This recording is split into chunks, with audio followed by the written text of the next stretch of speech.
চলো আমরা আজকে একটি নতুন জায়গায় যাই, সেটি হচ্ছে বগুড়া তাঁত বস্ত্র শিল্প পণ্য মেলা 2024। শুরুতেই আমরা মেলায় প্রবেশ অনুমতির জন্য টিকিট কাটবো। টিকিট কাউন্টার থেকে টিকিটের মূল্য দেওয়া হয়েছে 20 টাকা। প্রথমেই আমরা টিকিটটা কেটে নিলাম। এখন মেলায় প্রবেশের জন্য আমরা সামনের দিকে অগ্রসর হচ্ছি।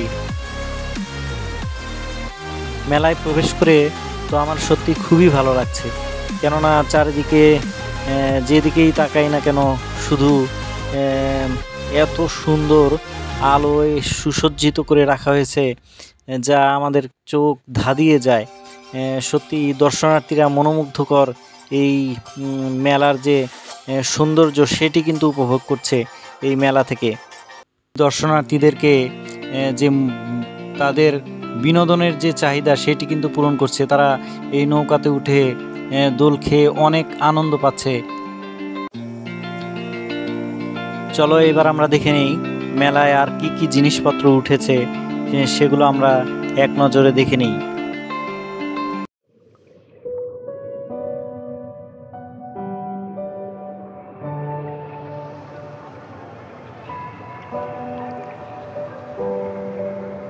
পানির যে কৃত্রিম ফোয়ারা সেটি কিন্তু মেলার সৌন্দর্যকে আরও বেগবান করেছে।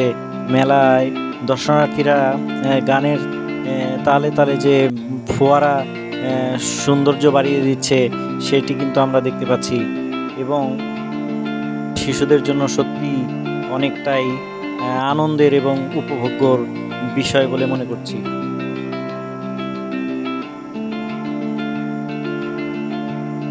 শিশুদের জন্য বিভিন্ন রঙের পুতুল এবং বিভিন্ন ধরনের খেলনার পরশা সাজিয়ে বসেছে দোকানিরা।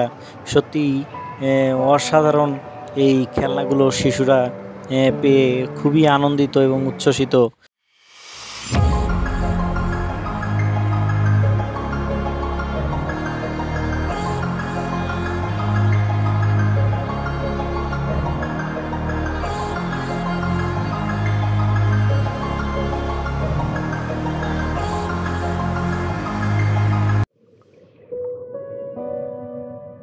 মেলায় আমরা দেখতে পাচ্ছি বিভিন্ন শ্রেণী পেশার মানুষ তাদের পছন্দের জিনিসগুলো এখান থেকে সুলভ মূল্যে ক্রয় করছে।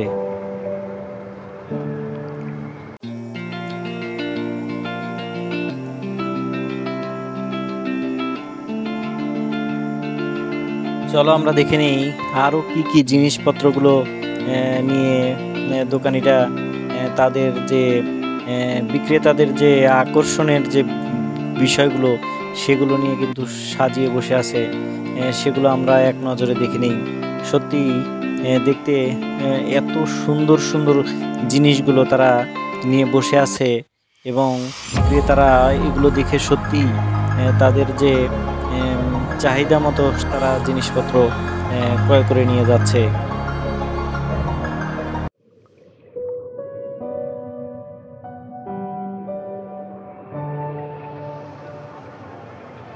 মেলায় বিনোদনের যে উৎস সেটি কিন্তু মেলার মূল আকর্ষণ। আমরা শিশুদের খেলনা ছাড়াও পানির ফোয়ারা এবং বিনোদনের যে বিভিন্ন মাধ্যম সেটি মেলাকে প্রাণবন্ত করেছে। মেলার যে সৌন্দর্য সেটি কিন্তু বাড়িয়ে দিয়েছে, এই রূপে আমরা লক্ষ্য করতে পারছি।